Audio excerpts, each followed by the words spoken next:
신난 비전 시리즈 세 번째 말씀으로 온전한 복음이 선포되는 교회라는 제목으로 함께 말씀 나누기 원합니다. 건물을 지을 때 기초도 중요하지만 또 기둥을 세우는 것이 대단히 중요합니다. 기둥 제대로 세우지 않고 철근 좀 빼먹었다가 건물이 요즘같이 값비싼 최신식 건물이 붕괴되는 사고들이 우리나라에도 종종 가끔 또 일어나기도 합니다. 이 기둥을 세울 때에 위에 있는 지붕에 또 그 위에 있는 힘들이 분산하게 되죠. 그리고 또 지지하게 되고 붕괴하지 않도록 또 견디게 해주는 여러 가지 그런 역할들을 하게 됩니다.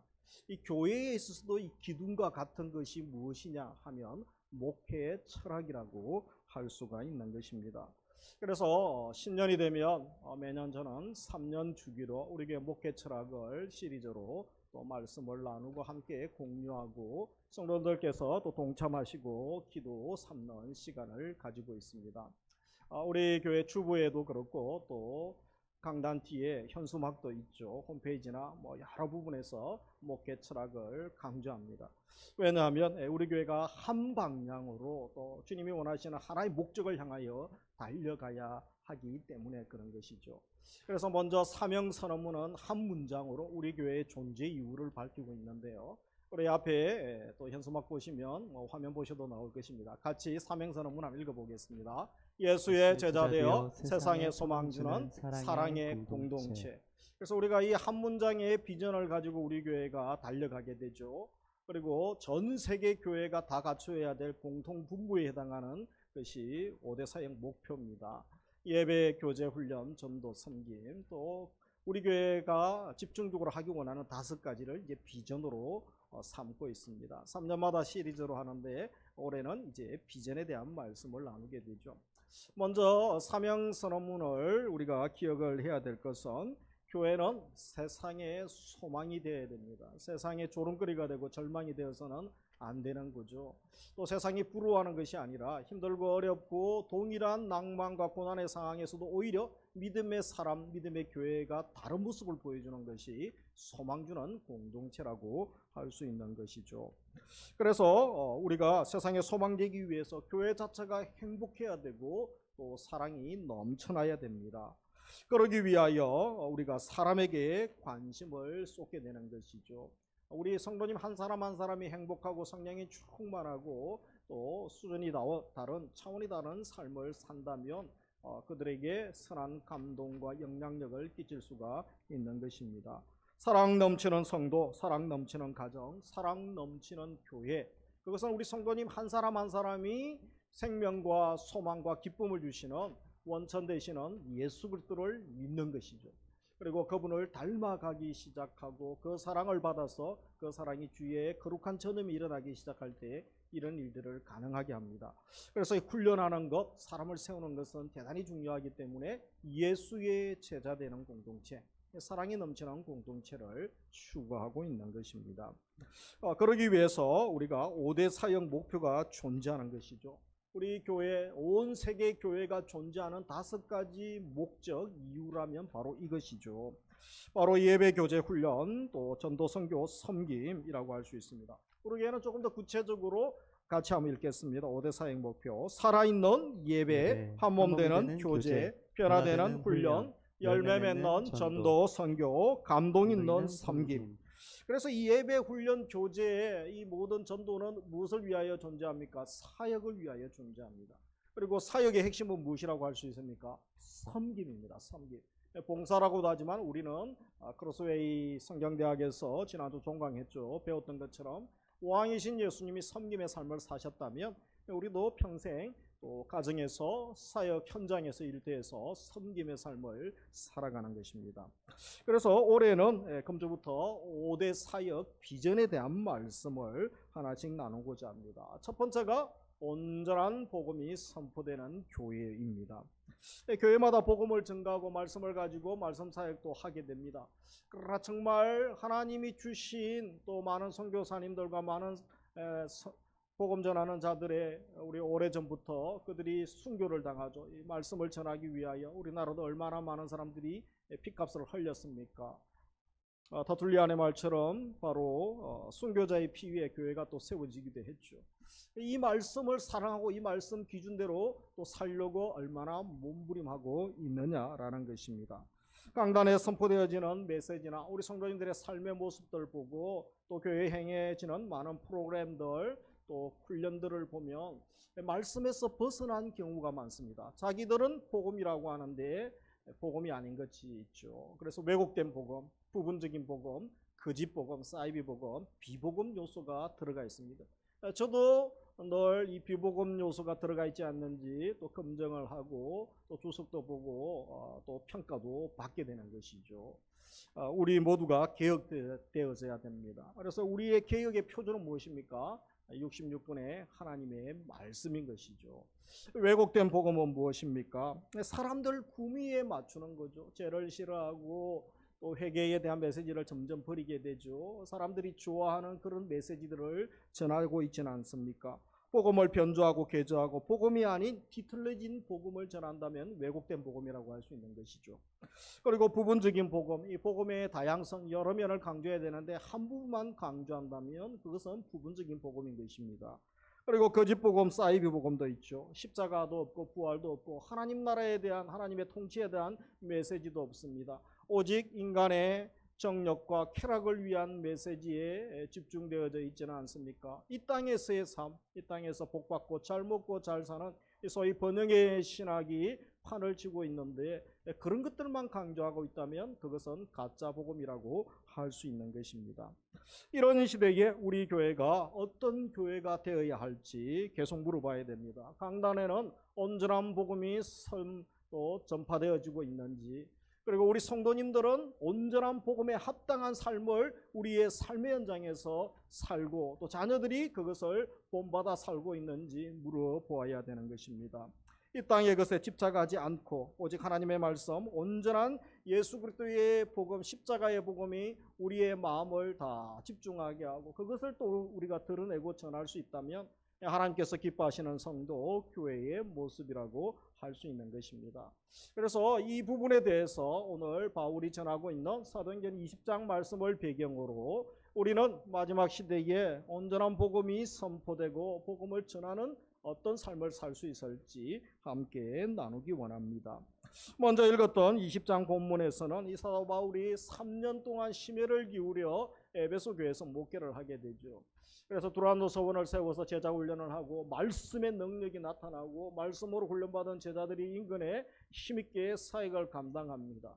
그런데 그가 사역을 마무리하고 떠날 때가 되었죠. 그래서 한 곳에 밀레도라는 곳에 섬에 함께 동역을 했던 장로들, 지도자들을 불러서 고별 인사를 하는 장면이 기록이 되어져 있습니다. 그래서 말씀 사역자로서 목회자로서 바울의 심정과 자세를 알게 되는데요. 우리 10절절에 보시면 바울이 밀레도에서 사람을 에베소로 보내어 교회 장로들을 청하니 오매 그들에게 말하되 아시아에 들어온 첫날부터 지금까지 내가 항상 여러분 가운데서 어떻게 행하였는지를 여러분도 아는 바니. 그래서 내가 에베소에 와서 3년 동안 얼마나 수고하고 애쓰고 또 목회를 했는지 성도들을 사랑했는지 누구보다 장로님들께서 잘 알고 있습니다. 그의 어떤 사역 고백이죠. 또 목회자의 자세를 또 나누고 있는 것을 보게 됩니다. 세 가지를 나누고 있죠. 첫째로 설교자의 자세입니다.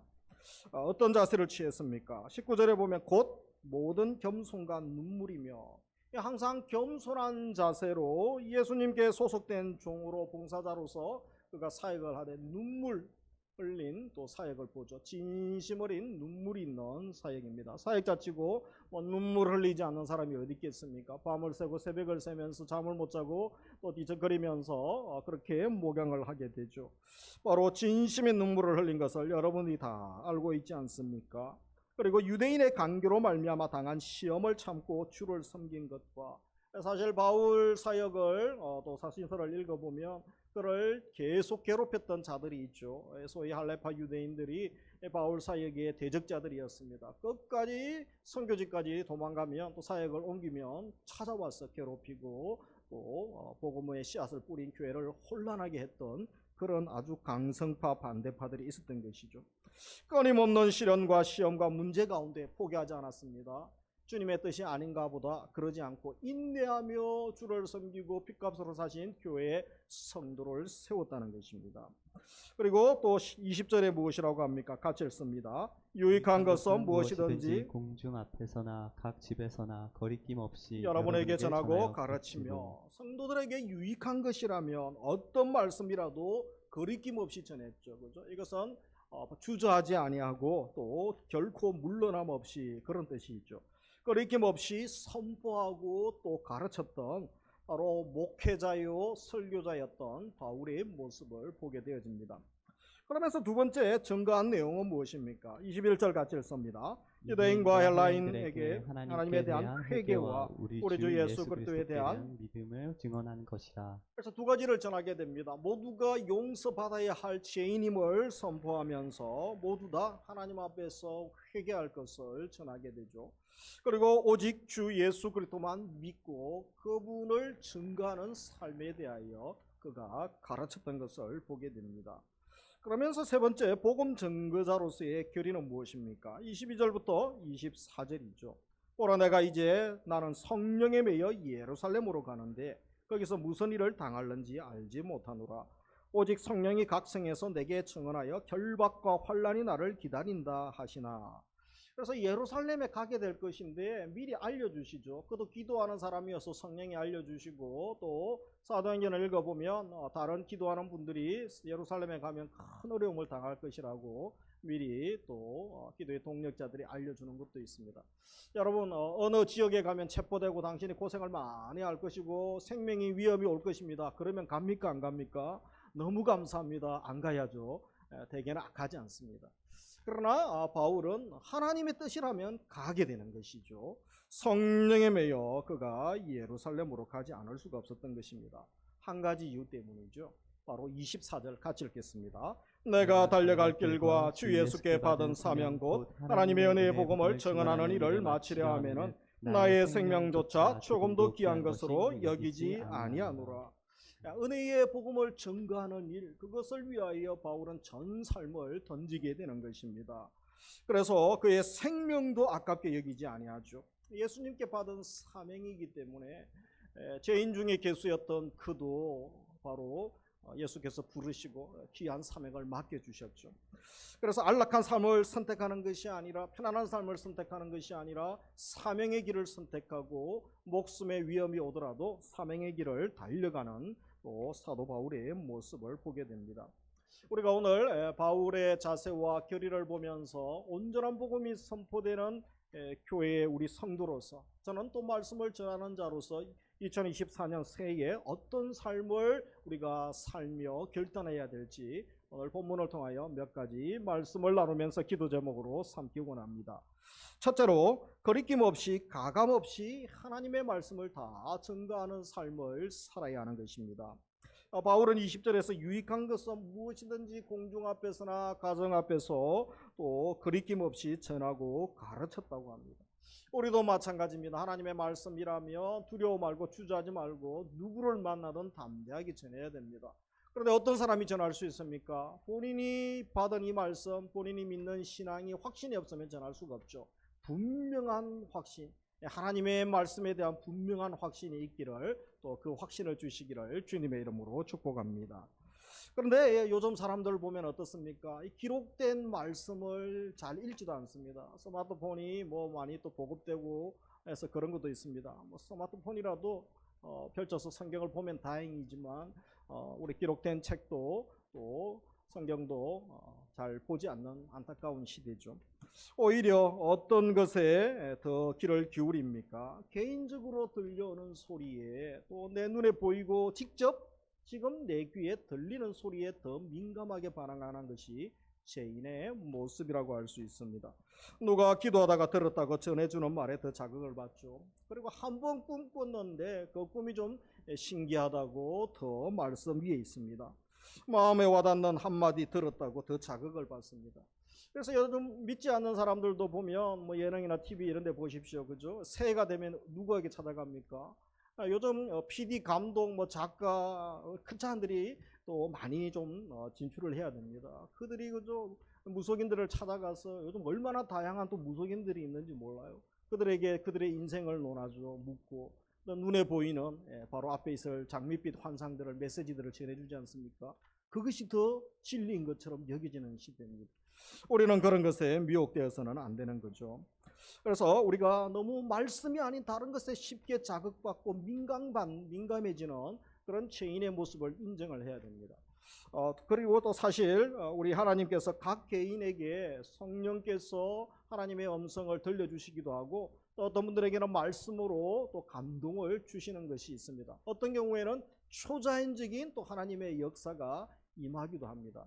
다양한 체험, 경험, 소리 또 그런 체험들을 할 수도 있는 것이죠. 그러나 그러한 주관적으로 들려지는 말씀이 정말 하나님의 말씀이라는 확정은 우리가 무엇으로 할 수 있습니까? 사실 신의 음성은 기독교에만 듣는 것이 아닙니다. 여러분 타종교의 마귀의 소리, 귀신의 소리, 그들이 믿는 신의 소리를 많이 듣는 사람들이 있지 않습니까? 어떻게 우리는 하나님의 음성인지 하나님이 내게 주신 말씀인지 그것을 확정하고 분별할 수가 있겠습니까? 자칫 잘못하면 신비주의가 나오고 이단 사이비가 나옵니다. 우리나라에 이단들이 얼마나 많습니까? 전 세계에 300명의 교주가 있다고 하죠. 근데 우리나라 상당수가 많습니다. 이 사람들이 다 직통 계시 받은 사람들이고 신의 음성을 들은 사람들이라고 하지 않습니까? 그러나 그들의 속내는 다른 것이죠. 그렇게 될 위험이 있는 것입니다. 설사 특별한 환상이나 계시나 음성을 들었다고 하더라도 그럴 수도 있겠죠. 이미 하나님이 주신 특별 계시인 충분한 계시인 이 기록된 말씀, 하나님의 말씀, 이 성경 말씀을 가지고 그 내용과 의미를 확인하고 검증되지 못하는 메시지라면 그것은 가짜고 헛것임을 우리는 분명히 확신을 해야 되는 것입니다. 그 근거가 있죠. 고린도전서 4장 6절 형제들아 내가 너희를 위하여 이 일에 나와 아볼로를 들어서 본을 보였으니 같이 읽습니다. 이런 너희로 하여금 기록된 말씀 밖으로 넘어가지 말라 하는 것을 우리에게서 배워 서로 대적하여 교만한 마음을 가지지 말게 하려 하느라. 같이 읽어주셔야 저도 목이 타기 때문에 물도 한번 마실 수가 있습니다. 기록된 말씀 밖으로 넘어가지 말라 한 것을 너희가 배웠다는 거죠. 그래서 우리가 기록된 말씀 바로 주님께서 또 주셨던 그 말씀, 많은 믿음의 선배들이 목숨 걸면서 성경이 번역되어지고 우리말로 번역되어져서 이렇게 오게 됩니다. 엄청난 피해의 대가 순교자들이 나온 것이죠.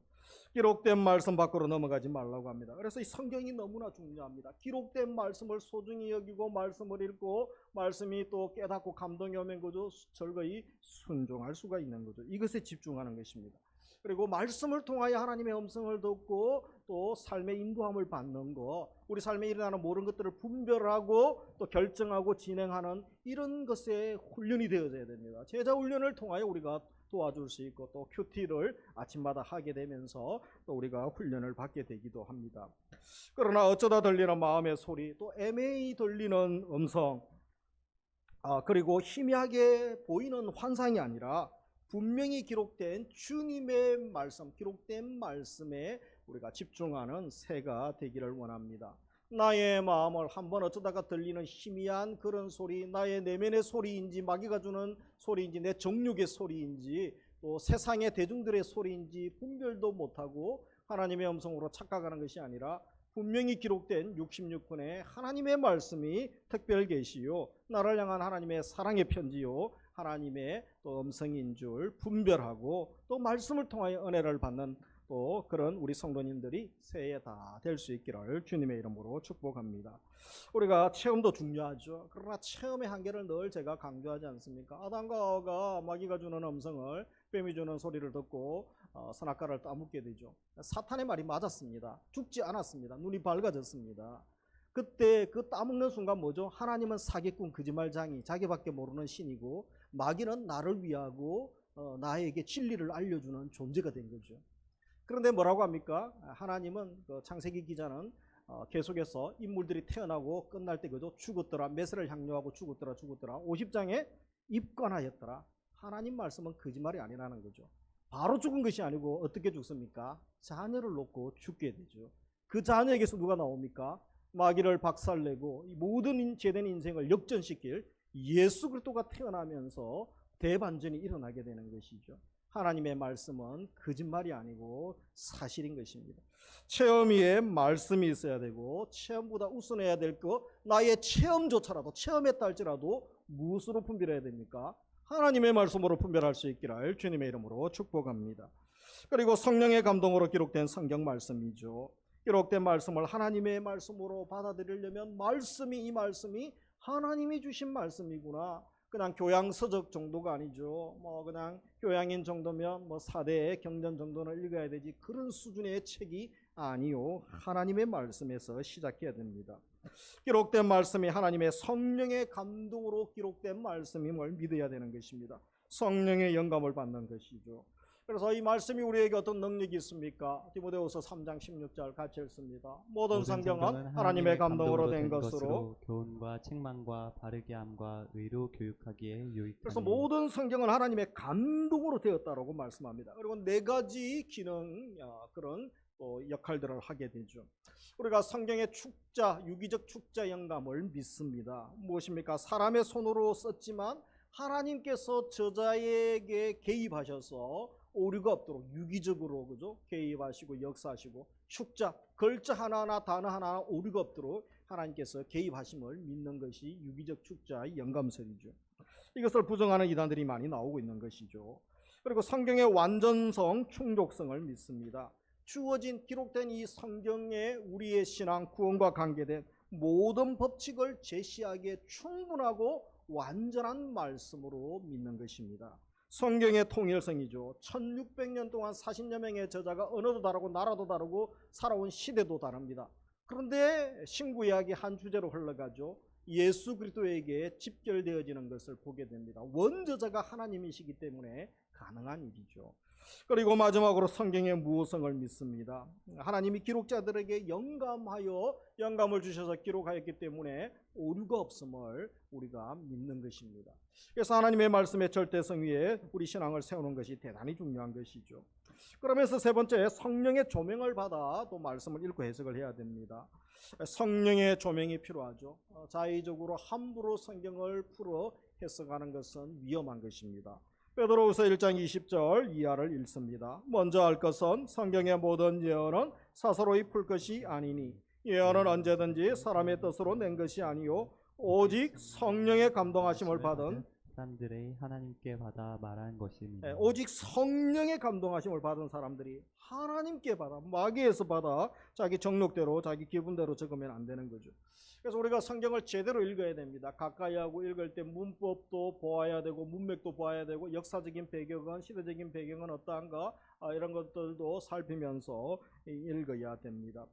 이전에 알레고리 해석이 있었죠. 그죠? 너무 비유적 영예적으로 이렇게 해석하는 것은 아주 건강한 해석이라고는 할 수가 없습니다. 우리가 직접 말씀을 읽고 이해하고 또 하나님의 성령께서 말씀이 깨달아지고 또 아마 감동의 역사 주심을 사모해야 되는 것이죠. 그러면서 성경 전체를 보는 눈이 필요합니다. 우리가 새해가 되면 성경 통독도 하게 되죠. 숲도 보고 나무도 보는 거죠. 전체를 또 볼 수 있어야 됩니다. 우리 교회에서는 이런 것들을 많이 제공을 하고 있죠. 성경 해석하기에 대해서 신학생들만 하는 것이 아니고 우리 성도님들도 좀 배울 필요가 있습니다. 그래서 제자 훈련할 때 성경 해석도 좀 배우게 되죠. 오류가 없게 하기 위함인 것이죠. 성경 통독학교 또 크로스웨이 성경대학 2기까지 하게 되죠. 사역반에서 성경의 파노라마 또 66권을 배웁니다. 66권 전체가 어떤 주제고 어떤 메시지고 또 어떤 교훈을 주는지를 우리가 배우는 것이 전체를 보는 눈이 필요한 것입니다. 그러면서 상황이 아닌 성경 텍스트에서 항상 출발하는 것입니다. 말씀을 증거하는 자의 신학 사상이나 자기 어떤 감정 체험, 자기 신념 이론을 이야기하는 것이 아닙니다. 바로 철저하게 성경 본문 텍스트라고 하죠. 상황이 아니라 텍스트에서 출발해야 됩니다. 그래서 우리가 말씀의 원래의 의미를 가지고 이 시대에 21세기에 적용하는 것이 중요하죠. 그래서 강해 설교가 그런 의미에서 대단히 중요한 것입니다. 강단의 설교는 설교자의 개인 감정, 신학, 사상이 아니라 오직 하나님의 말씀의 원래 의미를 파악하여 우리 시대에 우리의 문화, 이 또 장소에서 어떻게 우리가 적용하며 살 것인가를 드러내고 전해야 하는 것입니다. 그래서 우리 교회 강단 저뿐 아니라 말씀 전하시는 구교역자들 또 외부에서 또 헌신예배나 집회 때 오시는 분들이 다른 소리 하지 않아도록 온전한 하나님의 말씀만을 전할 수 있도록 또 관심 가지시고 기도해 주시기를 원합니다. 그러면서 크게 두 번째, 오직 예수 그리스도를 전파하는 것입니다. 그 말씀 전부를 우리가 가감없이 어떤 이단 또 단체들은 그저 말씀에다가 다른 말씀을 더하죠. 그리고 어떤 단체들은 말씀을 뺍니다. 여러분, 이단들은 그저 성경에다가 그저 몰몬경을 넣든지 뭐 코란경을 넣든지 뭔가 하나씩 더 더하죠. 자기들이 되는 메시지를. 또 천주교는 십계명 중에 일부를 또 빼버립니다. 다른 것을 넣어버립니다. 이 가감하는 자에게는 계시록에서 하나님의 심판이 있을 것을 경고하고 있는 것이죠. 우리는 가감하지 말고 온전히 말씀을 전해야 됩니다. 십자가의 복음, 부활의 복음, 또 온전한 복음, 천국 복음, 생명 복음이 전해져야 됩니다. 그리고 그 복음의 핵심은 누구십니까? 예수 그리스도가 드러나고 증거되어져야 됩니다. 왜 그렇습니까? 요한복음 5장 39절, 너희가 성경에서 영생 얻는 줄 생각하고 성경을 연구하거니와 같이 읽습니다. 이 성경이 곧 내게 대하여 증언하는 것이니라. 내가 누굽니까? 예수 그리스도시죠. 요한복음 20장 31절 같이 읽습니다. 오직 이것을 기록하면 너희로 예수께서 하나님의 아들 그리스도이심을 믿게 하려 함이요 또 너희로 믿고 그 이름을 힘입어 생명을 얻게 하려 함이니라. 왜 요한복음을 기록합니까? 성경을 기록한 이후 예수님을 만나는 거죠. 첫째, 예수님을 믿게 하려 함이라. 그리고 그분을 통하여 생명을 얻게 하려 합니다 라고 분명히 말씀합니다. 그래서 이 성경은 예수 그리스도를 증거합니다. 예수 그리스도를 드러내고 또 생명의 책이고 우리를 살리는 말씀인 것입니다. 그리고 성경을 구약을 펼치든 어디를 펼치든 주인공은 누구시죠? 예수 그리스도가 드러나야 됩니다. 예수 그리스도에게 집결되고 예수 그리스도가 드러나고 예수 그리스도를 사랑하게 되어 있는 것입니다. 마지막으로 생명 걸고 우리의 삶으로 증거하는 삶을 살아야 되는 것이죠.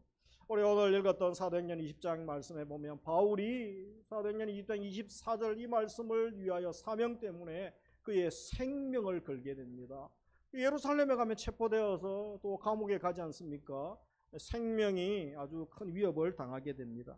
그러나 그는 목숨 걸고 말씀을 증거하게 됩니다. 결박, 고통이 기다립니다. 앞으로 예수 믿는 것 때문에 올해뿐 아니라 갈수록 조롱당할 것이고 왕따를 당할 것이고 좁은 길을, 십자가의 길을 가야 될 것입니다. 그러나 우리의 생명과 바꾸어야 된다면 어느 길을 선택하시겠습니까? 포기하고 쉬운 길 가시겠습니까? 아니면 주님이 가신 그 길, 결국은 심판이 분명히 있음을 안다면 천국과 지옥이 있는 것을 알고 하나님 앞에 우리가 영광의 나라에 같이 임할 것을 살 것을 안다면 어떤 길을 선택할지 결정을 해야 되는 것입니다. 사람 눈치 보지 말고 고난받더라도 바울처럼 전도자의 삶, 정인의 삶을 살아가는 은혜를 주시기를 주님의 이름으로 축복합니다. 또한 생명의 말씀은 전하는 자의 삶에서 그것이 진실임이 보여져야 됩니다. 여러분, 말씀을 전하는 전도자 또 설교하는 자도 마찬가지죠. 그리스도인들이 말은 잘한다고 그러죠. 요즘은 말만 잘해서 되는 것이 아니죠. 무엇입니까? 삶으로 증명해야 됩니다. 삶으로 하나님의 말씀이 과연 그렇고 예수 그리스도의 십자가의 사랑과 하나님의 놀라운 은혜가 또 사랑이 우리 삶에 전달되어지고 보여질 때에 마음문을 열죠. 그리고 또 그들도 함께 복음의 비밀에 관심을 가지게 되는 것입니다. 우리가 삶으로 어떤 삶을 살아야 되겠습니까? 고린도후서 2장 15절 같이 읽습니다. 우리는 구원받는 자들에게나 망하는 자들에게나 하나님 앞에서 그리스도의 향기, 그리스도의 향기죠. 하나님 앞에서 그리스도의 향기입니다. 그리고 고린도후서 3장 2절 너희는 우리의 편지라 우리 마음에 섞고 무사람이 알고 읽는 바다. 그래서 이 복음이 우리 신앙 생활에만 종교 생활에만 이렇게 영향을 미치는 것이 아니고 우리 삶의 전 영역에 있어서 복음이 영향을 미치게 됩니다. 그리스도의 향기로 어떤 사람은 죽음의 악취를 바라는 사람들이 있습니다. 야곱의 자녀들이 그랬죠. 같이 하나님을 믿는 가정에도 그럴 수가 있습니다. 우리는 그리스도의 향기 또 그리스도의 편지로 살아갈 수 있기를, 우리 때문에 누군가가 빛을 경험하고 우리 첫주 아브라함 가정처럼 그죠? 복의 통로로 쓰임 받을 수 있다면, 축복의 유통자가 될 수 있다면 얼마나 감사하겠습니까? 그런 은혜를 우리 모두에게 주시기를 주의 이름으로 축복합니다. 말씀을 마무리합니다. 종교개혁자들의 가장 큰 공헌은 성경을 우리 가까이 가져왔다는 거죠. 그래서 종교 개혁자들에게 이런 말이 있습니다. 성경이 가는 곳까지 가고 성경이 멈추는 곳에서 멈춘다. 이단들은 그죠? 성경에서 말하지 않는 부분, 애매한 부분들을 깔끔하게 정리해 준다고 우리를 미혹하죠. 그래서 이단에 빨려드는 사람들이 얼마나 많습니까? 성경이 보여준 것만큼 성경이 멈추는 곳에서 멈춰야 되는 것입니다. 그래서 왜곡된 복음, 거짓된 복음, 부분적인 복음이 아니라 온전한 복음, 하나님 나라의 복음, 예수 그리스도의 복음이 전거되는 우리 교회가 될 수 있도록 기도해 주시기 바랍니다.